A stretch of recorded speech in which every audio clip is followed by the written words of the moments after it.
Olá, tudo bem? Seja bem-vindo à nossa Galeria do Terror. Eu sou Angélica Hellish.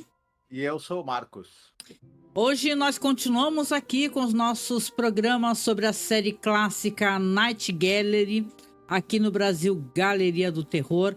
Dessa vez a gente vai para o terceiro episódio, tá? E nesse terceiro episódio nós vamos ter 3 segmentos, tá? Que tem uns qualquer coisa, tem outros qualquer negócio, tem segmento bom, né? A gente vai pegar, vai focar no que é bom, como a gente gosta de fazer. Um deles é Desde que a tia Ada veio para ficar. O segundo é Olha. o da Gag, com Uhum. desculpas de Mr. Hyde. E o terceiro é um segmento, no mínimo curioso, chamado Outro Lado de Satanás, que é como se fosse The Side B, né? Já que o cara é um disc jockey, né, Marcos? Uhum. Exatamente, é o lado B de Satã. Exatamente. Pois é, como eu falei, né, gente? Essa tá sendo boa essa revisão. Quando eu assisti esse episódio, principalmente o primeiro segmento, que eu já vou entregar, que é o que eu mais gostei, eu adorei. Nossa, eu adoro histórias perturbadoras, histórias de bruxa, né? Vai ter um retorno de uma atriz que eu adoro, que é a Jeanette Nolan, no primeiro segmento aqui, entregando muito, né?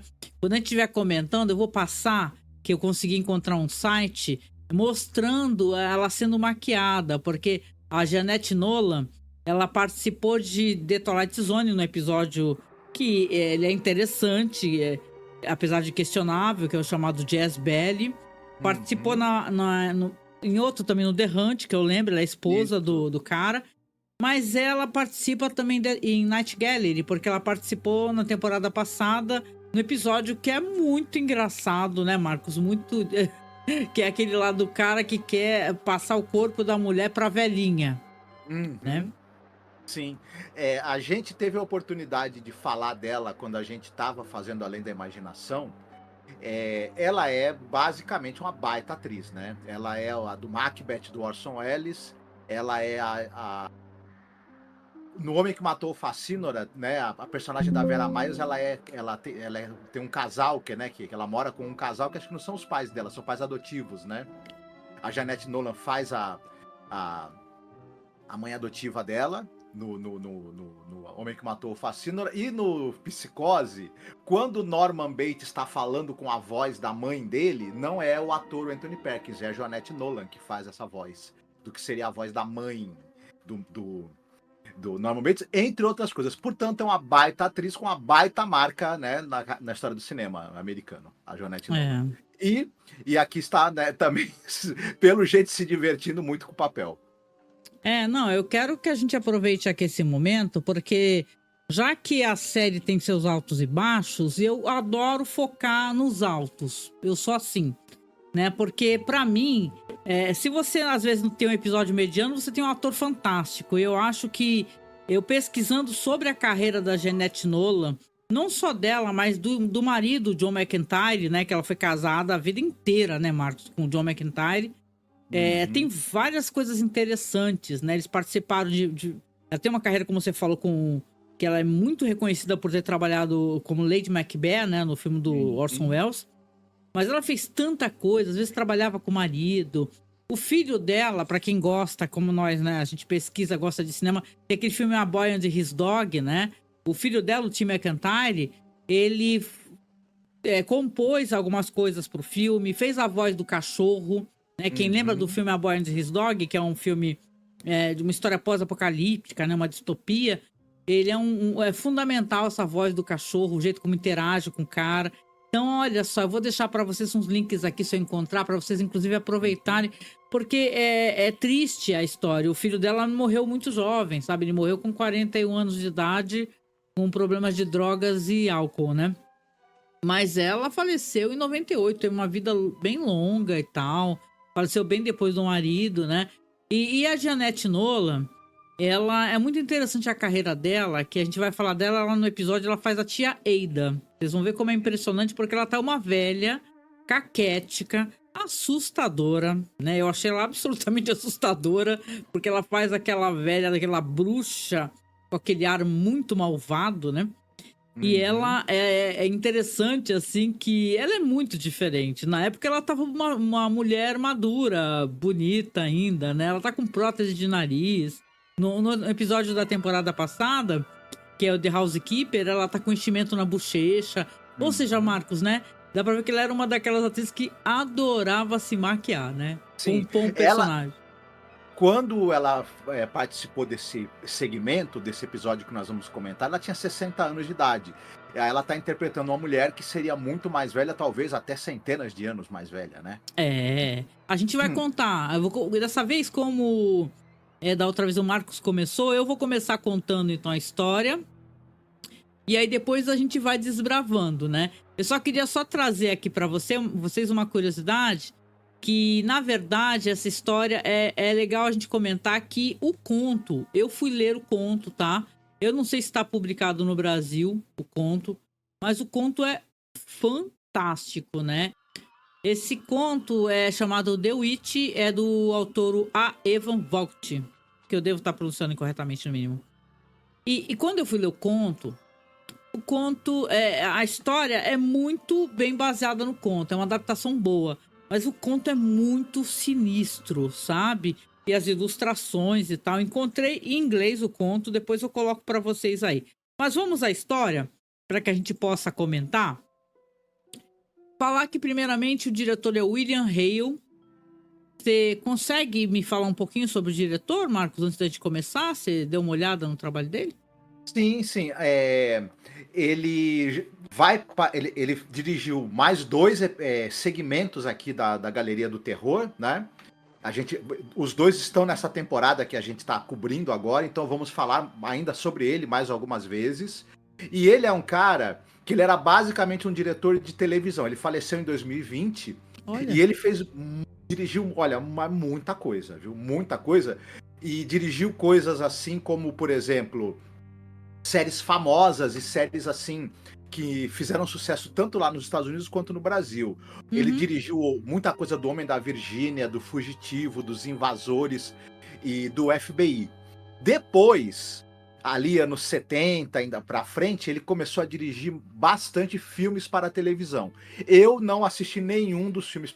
Essas séries que eu tô citando aqui, FBI, Homem da Virgínia, Fugitivo, Invasores, eu vi episódios, né? A gente provavelmente quem tá escutando a gente assistiu algum episódio dessas séries. Sim. E ele era um diretor muito requisitado, mas depois ele partiu pro telefilme e eu não vi nenhum dos telefilmes dele, mas ele tem uma carreira bem longa e produtiva, o William Hale. Ele não participou de episódios de Além da Imaginação, né. Ah, isso é interessante, porque a gente pega diretores que participaram, né? Ainda mais da Uhum, primeira temporada, né? Aqui a gente tem o James Farentino, ele faz o professor Craig Lowell, tá? uhum. E a Michelle Lee, que faz a Joanna Lowell. Uma Isso. curiosidade é que eles eram casados na época mesmo, né? Uhum. Então isso é muito interessante. Ah, como a gente estava conversando aqui, com muita admiração, a Jeanette Nolan faz a tia Ada Quigley, né? E aqui tem mais, tem o Eldon Quick, que faz o professor Frank Heller. Uhum. O... Tem mais um elenco, Charlie Seal, o zelador do Uhum. cemitério, e por aí vai. Mas é interessante falar pelo menos dessa participação especial Uhum. do amigo dele, o professor, né? Que é uma cara muito famosa. Isso, é o Jonathan Harris, né? Que, para quem não estiver ligando o nome com a pessoa, é o Dr. Smith do Perdidos no Espaço, né? O papel mais É famoso muito dele. característica, né? A face dele, né? Uhum. E tal. O James Farentino, o público brasileiro vai lembrar dele principalmente por 2 coisas. Ele era o Frank, que era o protagonista da série Trovão Azul, que passava na televisão. Lembra, né? Sim. Aham. O Trovão Azul era uma daquelas séries de descarte, né, que elas tinham uma temporada só, não faziam sucesso lá fora, mas eram vendidas para ser exibidas aqui até repetindo até ninguém aguentar mais, né. E ele também, todos os anos, ele aparece na TV brasileira, porque todo ano é exibido no Natal Jesus de Nazaré, e ele é o Pedro, né, o Ah, Jesus de Nazaré, o James Farentino. Fez um monte de coisa na TV e no cinema também, que eu não vou citar tudo mas aqui, todo né. ano é meio que filme de Natal, ou é filme de Páscoa, de repente, né? Jesus de Nazaré, não É, é quando ele morre, passa no ressuscita. Natal, né, Bom, e agora. Mas a coisa é, né, meu, que é interessante, né? Eu fui ver depois que alguém comentou, falou assim, os dois eram casados na época. E a história é uma história muito perturbadora. Eu vou depois botar em paralelo com o conto que eu li. Mas é uma história assim, começa assim, uma casa muito bonita, um jardim muito legal, muito cheio de flores, um cara lá plantando, que é ele, né, que é o professor Craig, né, tá plantando, e tem uma senhora idosa que tá lá dentro, a esposa, aliás, isso aí é um dos dias do cotidiano dele, porque na verdade parece que ele tá saindo para trabalhar, né, na verdade, corretamente é isso. Ele tá saindo para trabalhar. A esposa coloca, curiosamente, na lapela dele uma coisa que eu nunca vi, que é um cravo verde, né? Totalmente verde, a haste verde, né? Aí eu falei, caramba, eu nunca vi um cravo verde na vida. Ela vai e coloca, e parece que isso é um hábito, né? E tal, né? Quando ele pergunta pra esposa assim, fala, e aí, você vai fazer o que hoje? Eu vou levar a tia Eida pra passear, né? E ele olha pra janela e você já vê na olhada dele que ele não gosta nada de ter aquela senhora ali, né? Ele olha a senhorinha ficar dando tchauzinho assim, né? Com aquele sorriso de velhinha fofa. Tchauzinho, tchauzinho. E ela coloca a flor na lapela dele e ele vai trabalhar. Quando chega na escola, ele encontra esse colega professor, né? Que é o colega dele, o Nick Porteous, né? Que fala assim, interessante, você tá com um cravo verde, né? Ele é famoso por espantar mal-olhado, coisas ruins, não sei o quê. E ele explica que é uma tradição da esposa, né? E ele tá querendo conversar, esse professor mais velho, mas você vê que o Craig não tem paciência, né? Aliás, tem uma coisa que eu posso falar desse personagem em relação ao conto, ele é muito mais antipático. Eu fiquei com essa sensação, que ele é meio, né, impaciente, né? Não que ele não tenha que ser antipático com a bruxa, né? Vejamos, né?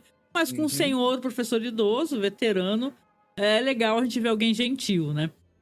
Mas assim, aí ele vai lá conversar com o cara e tudo. Enquanto isso, depois, como eu falei, mostra o cotidiano deles. Ele tá isso dele plantando. Tem um dia que ele tá plantando as rosas, né? Ele adora flores. E a veinha tá sentada na cadeira com um véu preto assim na cabeça, pegando o sol e olhando pra ele, sorrindo, assim, com aquela cara. Você vê que ela tem uma cara bem evil mesmo, né? E o chão que ela tá sentada, embaixo do chão, não cresce nem o mato, nem a grama. Aí você fala, né, Marcos? Fala, coisa boa essa véia não é, cara. Se o mato não tá querendo nem crescer, né? Na grama, né?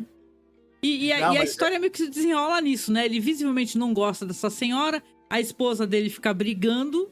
Eu vou te dar a palavra, a esposa dele fica brigando, falando, pô, trata ela melhor. Não sei o quê. Tem horas que ele olha, a velha sumiu, não tá no mesmo lugar, e ele fica, cadê a velha? Entendeu? Não, então, é verdade. Tem essa coisa de que parece que ela consegue atravessar paredes, ela se desmaterializa num cômodo e se materializa no outro. E fazendo as suas pegadinhas do malandro, né? Sempre que ela pode. Vai ser importante, inclusive, essa capacidade dela de se desmaterializar num lugar e se materializar no outro mais pra frente, inclusive, né? Mas vai entrar ali no meio do caminho aqui a história de que essa tia Eida, ela gosta de tratar as pessoas com ervas, né? Com chás, né? E ela tá dando aí Ela tá dando um chazinho, uma beberragem pra esposa do cara, né? E nesse meio tempo, ele começa a pesquisar sobre essa tia, né, cara? Né? Porque, pelo que eu pude entender no conto, é a mesma coisa, igualzinho no episódio. Ela não tá muito tempo com eles. Ela meio que chegou, tá lá, faz uns dias e tal, se encostou, né? Isso. E tem uma coisa, você citou o professor, né, que é vivido pelo Jonathan Harris, né, o Sr. Smith do Perdidos no Espaço. Ele é esse estudioso do oculto, né? Só que ele começa a falar sobre determinadas coisas em relação às bruxas, as pesquisas dele, e o personagem do James Farentino, ele vai identificando algumas coisas na tia Eida, né? E ele começa a falar, peraí, como é que é o negócio que as bruxas usam chá? Elas ficam dando chá pra... ele dá pra um colega pesquisador, né, colega dele, né, e tal. No conto também tem esse colega pesquisador, em vez de ter esse professor que fala sobre essas questões e tal, porque depois ele vai se informar com o professor amigo dele, apesar de tê-lo tratado com um pouco de desdém, né? ele depois vai falar, nossa, mas esse tipo de beberragem, porque o colega dele identifica, né? Fala assim, esse tipo de beberragem aqui, como ele é um cara que manja pelo jeito de misticismo, de coisas ocultas, fala, as bruxas utilizavam isso quando elas iam fazer uma mudança de corpo, um negócio assim, para preparar o corpo para qual elas iriam mudar. Sim. E, cara, você, basicamente, o cara fica desesperado, né? Porque ele tá vendo a mulher ficar dando isso pra esposa dele. Depois ele vai se informar, assim, ele vai lá no episódio fica meio jogado isso aí, né? Por que ele vai no cemitério, né? Mas ele acaba indo no cemitério, né?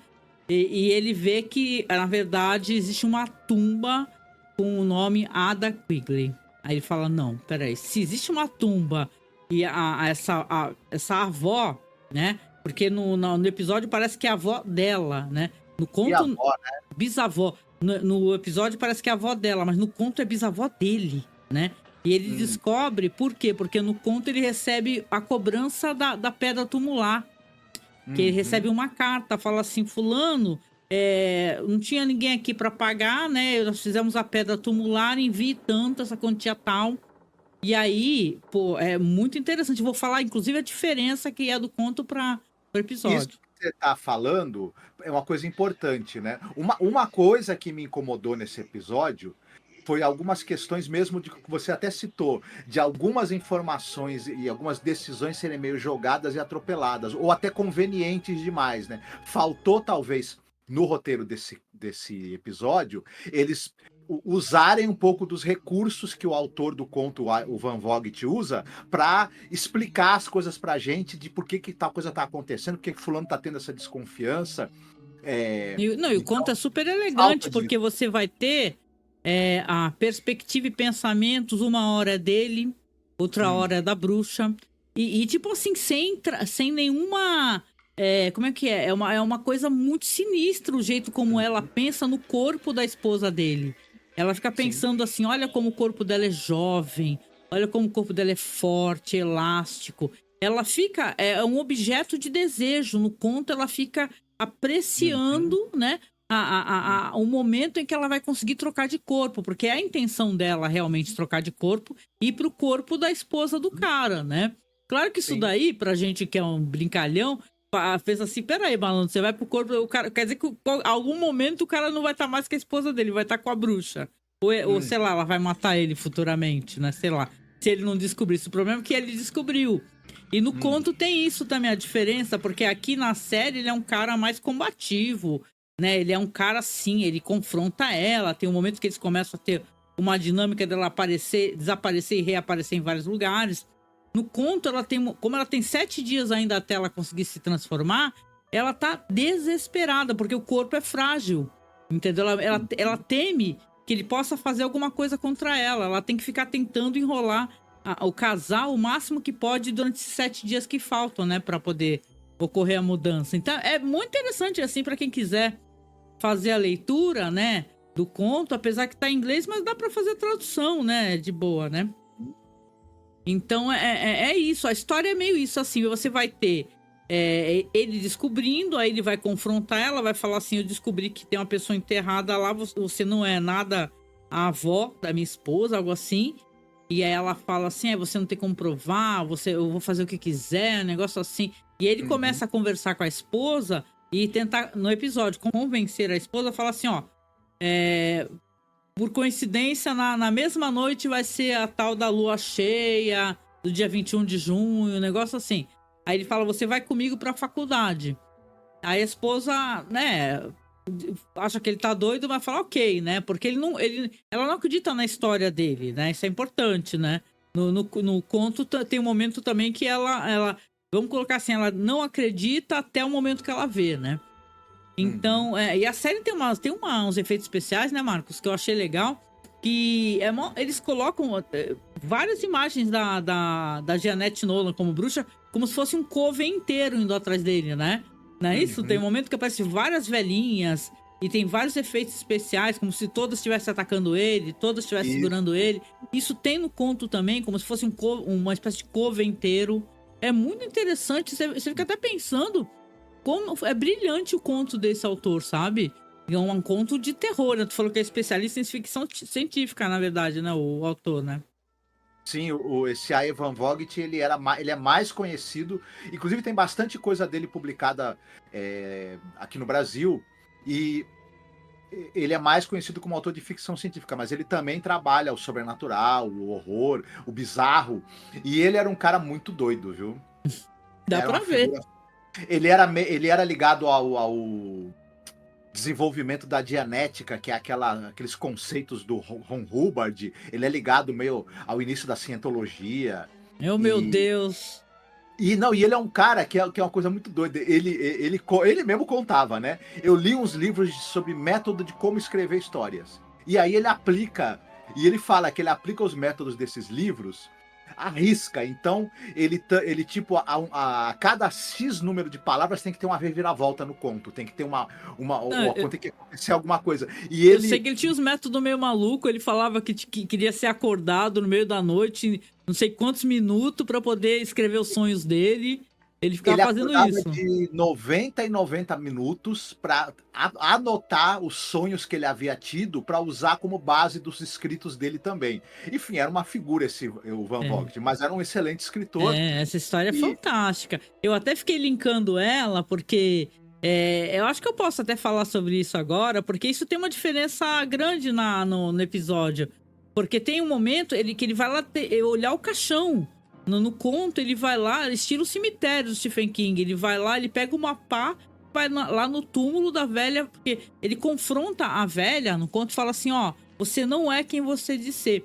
E ela assume uma coisa meio assombrosa e tal. Ela fala assim: que na verdade eu tô fingindo ser essa Eida, né? Eu parecia muito com ela, eu fui lá, fiz uma maquiagem, enterrei a pessoa e fiquei no lugar dela, fiquei com o dinheiro. E tal. E ele fica horrorizado também no conto, mas em vez dele chamar a polícia, né, fazer alguma coisa, sei lá, ele fala assim: nossa, o que eu faço, né? Porque ele já sabe que, na verdade, ele tá com uma bruxa em casa. E não tem isso na história aqui do episódio, não tem problema. A gente sabe que é um desenrolar, como tem que ser segmentado, infelizmente, eu fico com um pouco de pena até, né? De eles terem que segmentar até 3 segmentos, sendo que a primeira história é muito interessante. Tem um lance que ela na verdade, é uma bruxa do mar. E por ela ser uma bruxa do mar, tem certas especificidades. Não é como bruxas de floresta e tal. É outro tipo de coisa. Tem outras entidades envolvidas. Então é muito legal. Até o desfecho é diferente. Mas eu vou falar o desfecho primeiro aqui do episódio para que a gente possa considerar. E aí eu falo a diferença do desfecho do conto, cara. Eu sei que é assim. Aqui nessa história, quando ele fala que vai levar lá pra sala de aula, que ele dá aula em faculdade, ele tá lá fazendo matemática, né? E ela começa a escutar na cabeça de ver imagens da bruxa chamando ela. Pedindo pra ela voltar pra casa, pedindo pra ela voltar pra casa. E o cara tá tão entretido lá fazendo uma equação, que ele é professor de matemática ou física, sei lá. E ele não vê, e a mulher sai, né? Então, quando ela sai, chega em casa. Quando ele vê que ela saiu, ele sai correndo. Ele vai atrás, desesperado. Ela levou o carro. Eu até brinquei contigo, né? Falei assim, putz, o cara voltou a pé correndo, né? No meio da chuva, né? Mas ele entra lá, tá com o cabelo todo seco, né? Então deixa pra lá. Então vai ter o gran finale, né? Do segmento, que é assim, que ele vai lá, é quase meia-noite, quando for 0 hora, ela vai poder fazer inserir a alma dela no corpo da esposa dele. Ele vai lá, começa a lutar com ela, ele joga o cravo começa a pegar fogo. A cena é hilária, gente, é engraçadíssima, né? O cravo, ele toca fogo no cravo, o cravo parece uma sei lá, um flare, né? Uma banana de dinamite, sei lá, joga na véia bruxa e a véia pega fogo verde, gritaria, o coven vai desaparecendo e tal, e ele aparentemente parece que ele salvou a esposa dele, né? E será que ele salvou? Porque no dia seguinte, quando ele vai lá, se despedir da esposa, vai ter novamente aquela cena dele saindo pro trabalho. A esposa não coloca o cravo na lapela dele, ela não coloca. Ele vai perceber, né, Marcos? No meio do caminho, né? Fala assim, ó, ué, cadê meu cravo?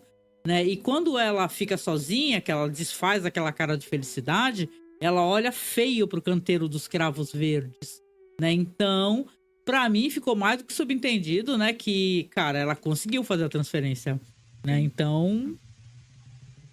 No episódio, esse episódio acaba tendo até um certo humor, de certa forma, diferente talvez do livro, que vai para um terror e acaba tendo uma mais forte contextualização. Esse episódio ele acaba tendo um tom até divertido, ele pode ter ser, e ele acaba dependendo muito mais, até porque é audiovisual, né? Ele depende bastante do embate entre os dois atores, que é o Farentino, né, e a Jeanette Nolan. Ele depende. A dinâmica desse episódio para funcionar, porque a direção, pelo fato do roteiro não ter alguns elementos de contextualização que você acabou citando aí muito bem, que tem no conto, e o episódio é bem dirigido, mas ele não tem, digamos assim, como é que eu vou dizer? Não tem nenhum lance assim de extrema criatividade e tudo mais. Enquanto direção, ele é mais ou menos tranquilo, sem grandes arroubos, né, narrativos e de imaginação na hora de. Então acaba a gente dependendo bastante dos dois atores. Funciona bem o personagem do James Farentino ser um cara mais agressivo, até porque tem mais a ver com o perfil do ator também. O James Farentino fazia esses caras durões, brigões. Ele é um cara intimidante, né? Ele é um cara. Você fica até assim, caraca, tu tá tratando a veinha assim.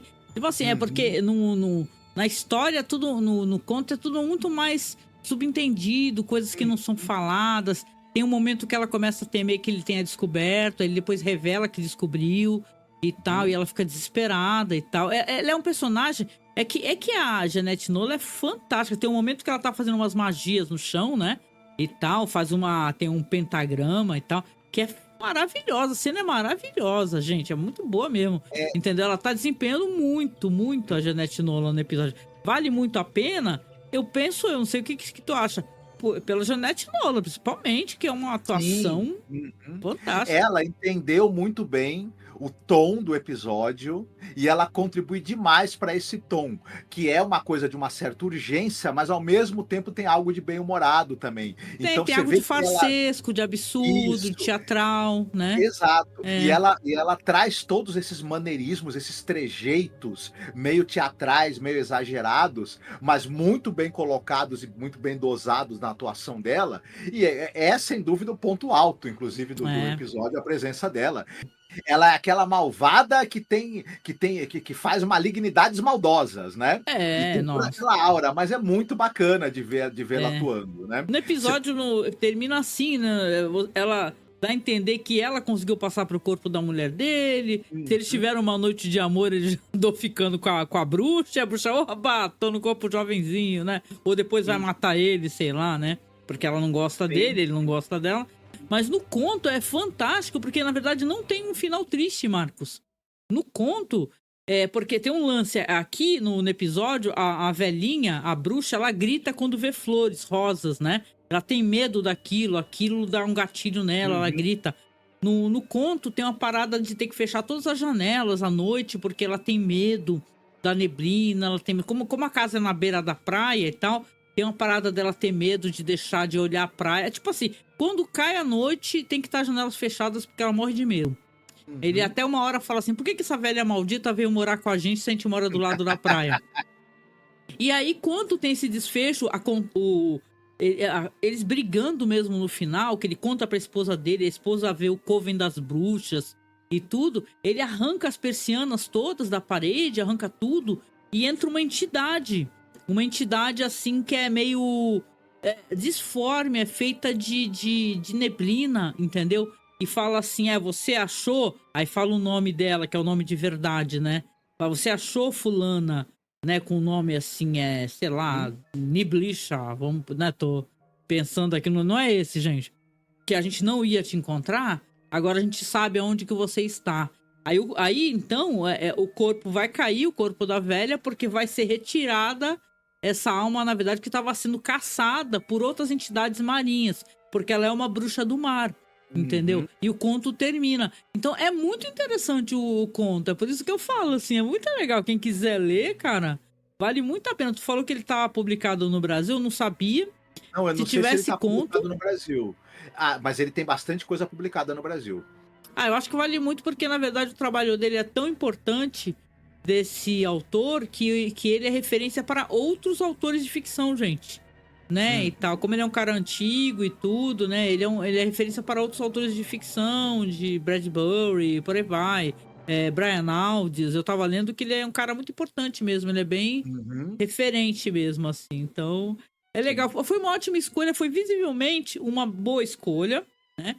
E tal, que às vezes a série não faz, né? Porque pra mim é triste, não sei você, o que você acha, né? Você tem um segmento que é muito maneiro como esse, divertido, meio galhofa e tal, e vem uma gag tristíssima, né? Lamentável, que é o segmento lá com o Adam West, né, Marcos? Quer comentar um Sim. pouquinho? Sim, o nome do próximo segmento é Which Apologies to Mr. Hyde, ou Desculpe, Mr. Hyde, né? E ele é dirigido pelo Jeannot Zwark.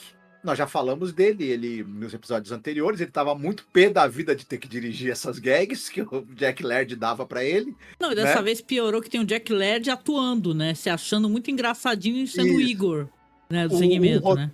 o Jack Laird escreve também essa bobagem.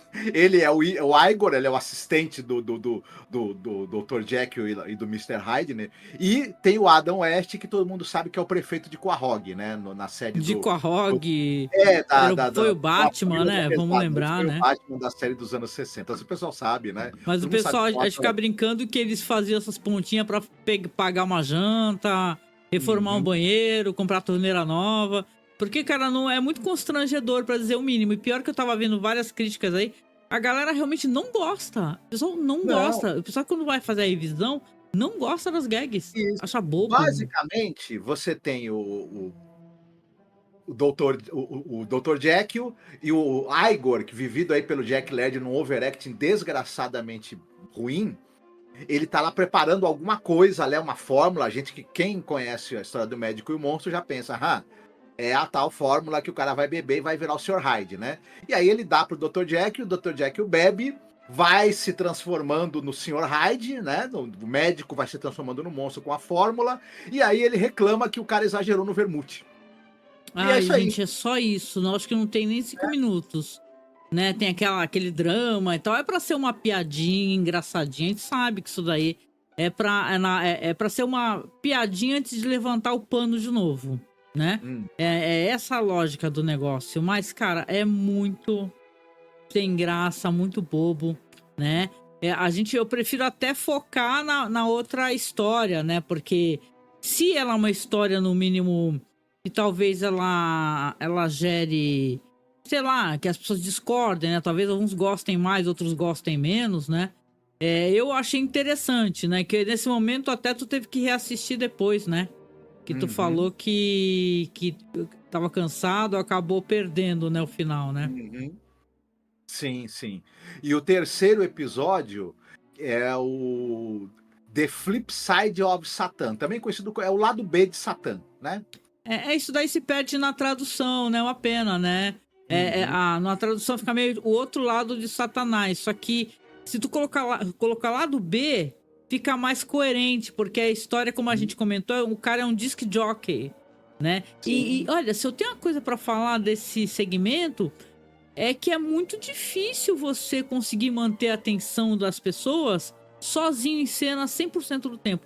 Coisa que o ator, o Art Johnson, consegue, né, fazer, né? Prender a atenção dos espectadores, que é uma coisa difícil, né? É sozinho uhum, numa sala. sim, Então, sim. É, se a gente for dar uma. Dessa vez, se a gente for dar uma sinopse desse episódio, você tem um sujeito que ele é um disc jockey, né? O J.J. Wilson, vivido aí pelo Art Johnson. A gente não sabe muito bem o porquê, mas ele está dirigindo de carro para ir para um outro local. Ele chega numa estação de rádio, só que ele chega lá falando: Olha, o J.J. chegou, tá vazio, não não tem tem ninguém. ninguém pra receber. Isso, não tem ninguém para receber, não tem o pessoal que trabalha, não tem técnico, não tem o ajudante, não tem ninguém, não tem diretor. E ele acha estranho aquilo, né? E ele olha que ele vê que tem aparelhagem direitinho, tem toda a mesa para ele trabalhar, tem os discos, Tem tem os tudo discos com certinho. notinhas, né? Escrito assim: toque primeiro Isso, esse, depois é, esse, depois esse. isso. tem um bilhete de instruções dizendo para ele o seguinte: olha, você vai seguir estritamente a programação que tá, do que vai ser tocado, não pode fazer nenhuma mudança. Ele repara também que na parede tem um quadro assim, esses são os disc jockeys que contribuíram para fazer a nossa rádio que ela é. E tem os quadros dos disc jockeys que já passaram pela rádio. O JJ, ele começa, né, cumprimentando o público, falando: tô aqui nesse novo trabalho, nessa nova rádio, eu sou o JJ Williams, vocês vão curtir muito, vou tocar um som da pesada para vocês, agora é da meia-noite às 6 da manhã, prepare-se para escutar as melhores músicas, com aquele jeito dele. Ele também gosta de fazer umas piadas, assim, no meio entre uma música e outra, ele tem uma maquininha que quando ele ri, ela altera o som da risada dele, né? Então ele é um cara muito anos, sei lá, 80, 60, sei lá, 80 não, sei lá, anos 70 isso aí, né? Uhum.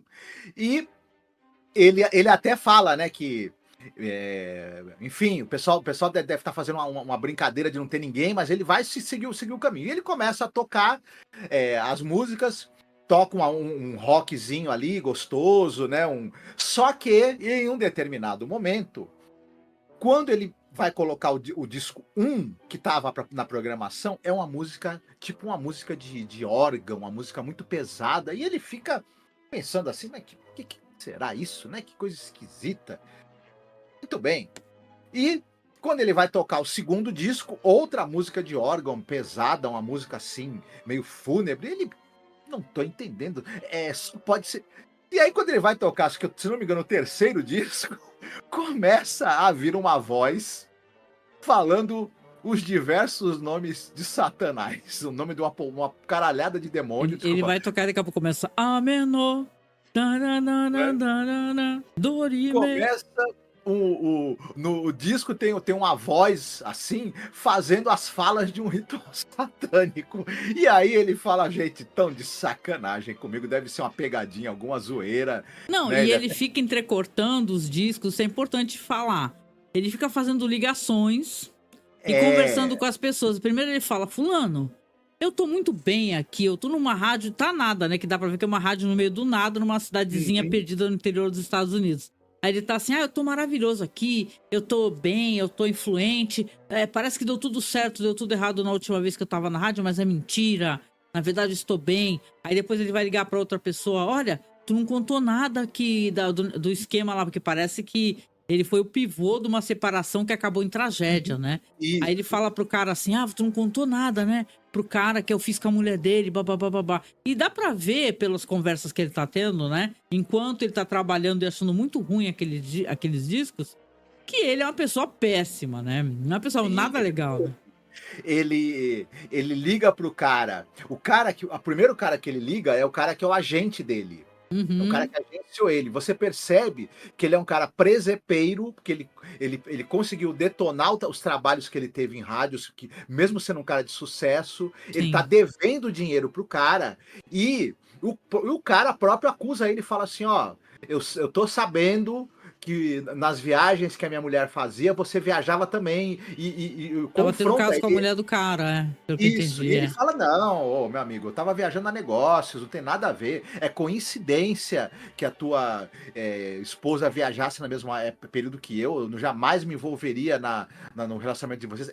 Ela, inclusive, pelo jeito, depois acabou tirando a própria vida, né? Terminou Então, em tragédia isso daí, né? E ele meio que saiu da cidade por causa disso, que tava tendo esses problemas todos, né? Ele e fingindo que tá tudo bem. Aí ele vai falar contra o cara, começa a falar: pô, tu não falou nada pra ele não, né? E tal, porque tinha outra pessoa que sabia. Né? ele pede pro cara confirmar que, na verdade, nos dias em que ele estava se encontrando com a mulher do agente dele, ele estava com esse cara, pescando, né? Passeando com esse cara, né? Isso mesmo. Enquanto isso, tocando os Amenô Dorime, né, cara? Amenô Dorime.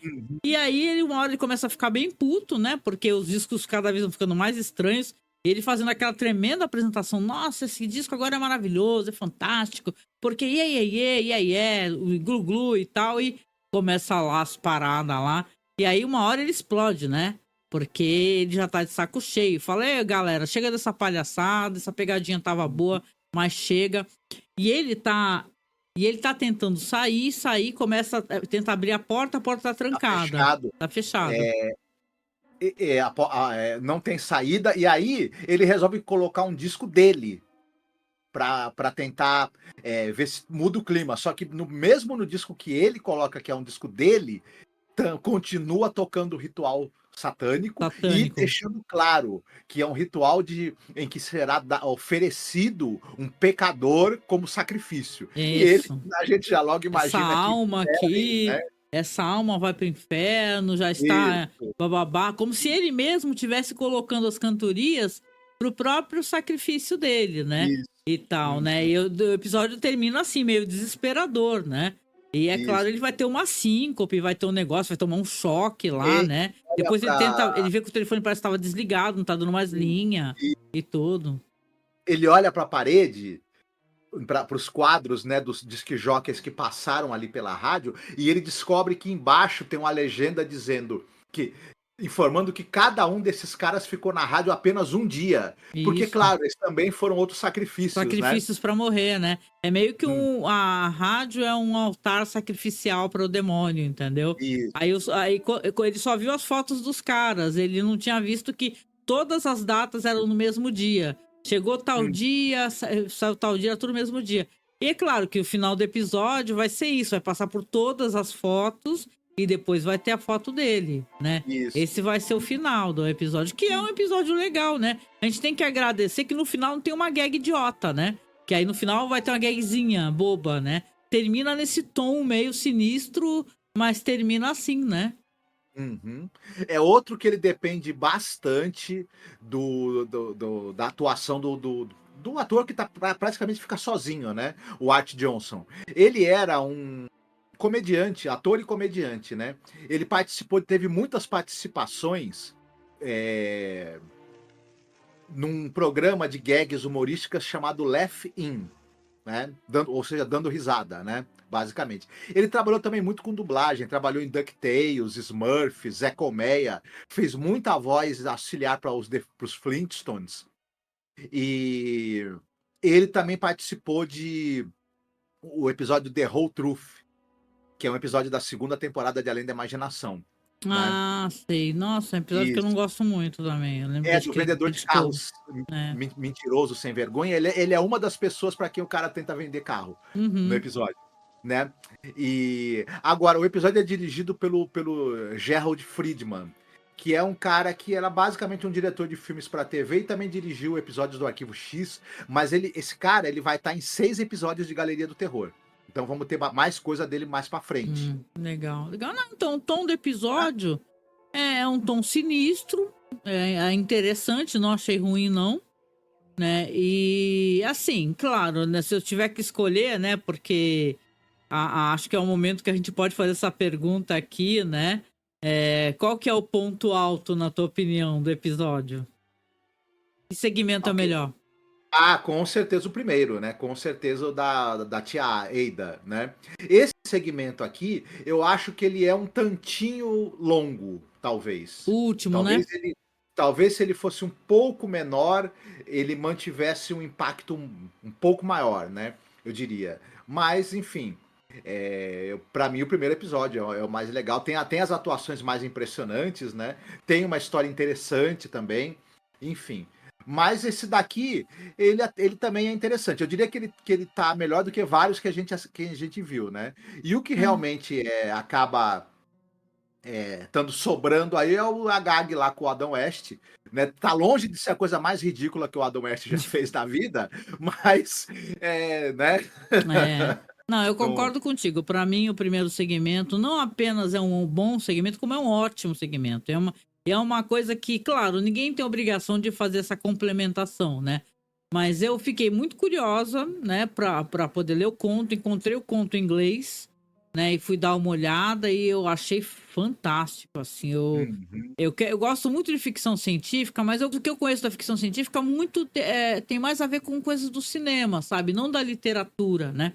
Eu sei que tem uhum, colegas da gente, como o Paulo Elache, o Fábio Fernandes e tal, que são pessoas que manjam muito dessa literatura, já leram muitas coisas em inglês, gente. Vamos lembrar, porque nem tem muita coisa de como colocar assim, de grande literatura e ficção científica no Brasil, né? Às vezes você quer pesquisar e não tem tanto quanto poderia ter, né? Vamos colocar assim, não é que não tem, né? Mas esse cara mesmo nunca ouvi falar, entendeu? Pra mim foi uma surpresa, tanto quanto foi uma surpresa a gente a falar sobre aquele episódio também de uma escritora de ficção científica, né? A gente falou sobre Uhum, essa, sufragista, feminista e tal. Então eu uhum. gostei bastante, achei interessante a história dele. Um maluco foda aí que, sei lá, se interessar por cientologia, que medo, né? Eu, hein? Então, é. Mas assim, o pior segmento, assim, vai ficar na gag, eu tenho certeza. Ou é o do Disc Jockey, na tua opinião? Não, essa gag aí com o Adam West, pelo amor de Deus, coisa chata. Cara, eu acho que a gente vai ficar se repetindo, vai ficar toda hora a gente Hum, escolhendo as gags. Você pode ter certeza, meu, porque uhum. dificilmente a gente vai. A não ser que tenha umas gags muito fodas, assim, que falar, caraca, foi melhor a E gag do que o outro segmento. você quer recomendar alguma coisa de bruxa? Inclusive, já que a Ah, gente já que eu gostou do tô na episódio, né? vibe do assistindo Nosferatu recentemente, a Bruxa do Robert Eggers, né? Que é um filmaço, né? Uhum. Todo mundo já assistiu, né? Então, as Bruxas de Eastwick, né? Tem tanto filme legal de bruxa, né, meu? Convenção das Bruxas, Convenção né? das Bruxas, assim. Tem vários filmes legais, né? Sobre Hum. bruxas, inclusive de outros países, né? Não americanos, né? A gente tem uns É, podcasts de Halloween, só pra constar, né? Se você escutar os podcasts, você vai ter tanto conteúdo sobre bruxa, aparição, fantasma e tal, que é uhum, impressionante. Cabeças voadoras e por aí vai, cara. Tem muita hum, coisa boa, né? Desse universo, sim. assim, de bruxos, né, meu? E você? Sim, o The Love Witch, que é um filme que ele acabou ganhando até um status meio cult com o tempo, né? Ele passou meio despercebido, talvez, quando ele saiu, mas cada vez ele ganha mais fãs, né? É E aí, verdade. dentro dos filmes que tem a temática da bruxa, o filme é filme que tem idioma em inglês, né?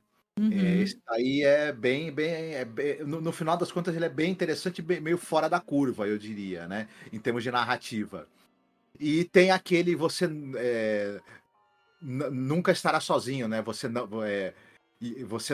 you won't be alone, né? Nossa, esse é fantástico. Então, Aliás, se a gente tivesse que recomendar um top que quase ninguém fala dele, que é com a atriz que fez lá a Lisbeth Salander, lá, o aquele nome rapace, né? nome rapaz. Meu, que filme perturbador, cara, né? Filme assim, despudorado, perturbador, do jeito que a gente gosta, né? Uhum. Sinistríssimo pra caramba, com questões culturais, regionais, né? Meu, muito legal mesmo, assim. Vou deixar embaixo pra vocês aí o trailer aí. Não sei se tem fácil nos streams da vida. Pode ter no OkRu, de repente. Mas, Uhum. ó, foi um episódio legal. Foi um episódio legal. Eu acho que a gente vai ficar se repetindo porque a gente não gostou. E, pô, acho que pelo que entendi, poucas pessoas gostam das gags. Então, os piores segmentos vão acabar sendo sempre das gags, né? Pra quem tá acompanhando. E, assim, né? Sobre o Jack Laird, né? Porque dessa vez na gag tem o Jack Laird, que é o cara que tava. Vamos colocar assim. É o cara que. É um dos caras que tava ali tendo diferenças com. Esse cara tava tendo diferenças, né? Com Rod Serling. No primeiro episódio, eu até coloquei uma entrevista do Rod Serling ele falando, olha só, podia pegar uma série, fazer ser uma coisa cerebral, interessante, questionante, mesmo dentro do universo da ficção científica, da fantasia e tal, só que Uhum. escolheram, ele usa uma expressão que talvez tenha ficado perdido na tradução para mim, é meio um passeio pelo cemitério, ele usa essa expressão. Como se fosse. Uhum. Que é o que a gente falou aqui, né? Que a gente tem a impressão que Night Gallery ele tem muito mais inspiração nas revistas cripta da vida, né? E tal, nessas revistas de pulp mesmo, né? Mas Uhum. tudo bem, eu acho que com o tempo a série foi ganhando seus fãs. Não tem muitas temporadas, então acho que tá valendo muito a pena para quem quiser acompanhar, né? Então, Uhum. chegando aqui no finalzinho, eu quero fazer uma recomendação até diferente para vocês, fora as que eu costumo fazer normalmente, né? A gente gravou com o Igor Karastanoba, que ele tá aparecendo para você na tela aí, um livro dele que é A Sua Próxima Parada, Além da Imaginação. Aqui no Brasil, tem pouca literatura sobre a série, gente, a série clássica. Tem pouca, Uhum. tem literatura com viés jornalístico que o Rodolfo escreveu, que eu também tenho. Mas assim, como tem nos Estados Unidos, o Mark Scott Zicree e tal, esse tipo de coisa não tem muito pra gente no Brasil, né? Então vamos, né, aproveitar que agora o livro dele já está na Amazon, que eu comprei no crowdfunding, né? E vou deixar o link aqui abaixo para vocês acessarem, para vocês comprarem pelo nosso link, gente, porque a gente agora é filiado à Amazon. Se você comprar pelo nosso link, sei lá, o livro é baratinho, R$ 45. Mas se você comprar, seja lá o que for pelo nosso link aqui, a Amazon dá sei lá, paga um café pra gente, né? E a gente tá fazendo né? A gente tá juntando uma graninha, né? Pelos nossos apoios para tentar comprar uma webcam nova. Espero que a gente consiga, né? Não passe o ano inteiro a gente tentando e não conseguimos, né? A gente tá juntando essa grana para webcam nova, pagando o nosso OneDrive. E você vai ver que os episódios estão no OneDrive, estão no OkRU. A gente sempre tenta disponibilizar, porque não tem streaming no Brasil, gente. Só dá para assistir de maneiras paralelas. E claro, falar para vocês continuarem nos apoiando. Quem nos apoia, nossa madrinha ou nosso padrinho, a gente é muito grato. Muito obrigado a você que já está apoiando, tá? Que a gente tem apoiadores fiéis. E a gente pede, se você não apoia e você puder apoiar, nos apoie, gente. Nos apoie, porque ter podcast como o nosso, super antigo assim, e a gente manter os podcasts, ir comprando equipamento, comprar microfone, que nem ele tá querendo comprar agora uma nova webcam, é uma coisa muito difícil, gente. Então, apoie os podcasts menores que você gosta, né? Porque esses maiores aí que estão no Spotify, que é podcast exclusivo, a galera já ganha uma grana. A gente aqui não ganha. A gente gasta, ao contrário, né? Então nos apoiem, tá? Nosso Pix é apoiomasmorra@gmail.com. A gente tem a colaboração mensal pelo Apoia-se. Você pode colaborar com 10, 20 reais e tal. Então, isso já nos ajuda muito. E, claro, tem agora aí o Live Pix aí, Live Pix GG, com a nossa vaquinha, né, gente? Estamos aguardando o seu apoio. E, claro, né, Marcos, a gente também agradece você ter aparecido aqui, né? E não esqueça de acessar o livro do Igor, tá? Que a gente fica muito feliz de poder promover e ajudar a divulgar o livro dele. Sim, sim. Esse livro é fruto de bastante trabalho, de pesquisa muito séria E pesquisa em que o loco, Igor hein? Lembra que ele isso. viajou tudo lá. Uhum. Foi para os Estados Unidos e tal. Que o Igor fez, e ele vem suprir uma necessidade que a gente tem aqui no mercado editorial de material, sobre a série Além da Imaginação, sobre o Rod Serling, e é muito bem-vindo um livro desse, sobretudo um trabalho que é um trabalho tão bem feito e fruto de uma pesquisa tão sistemática, né? Enfim, muito legal mesmo o trabalho do Igor.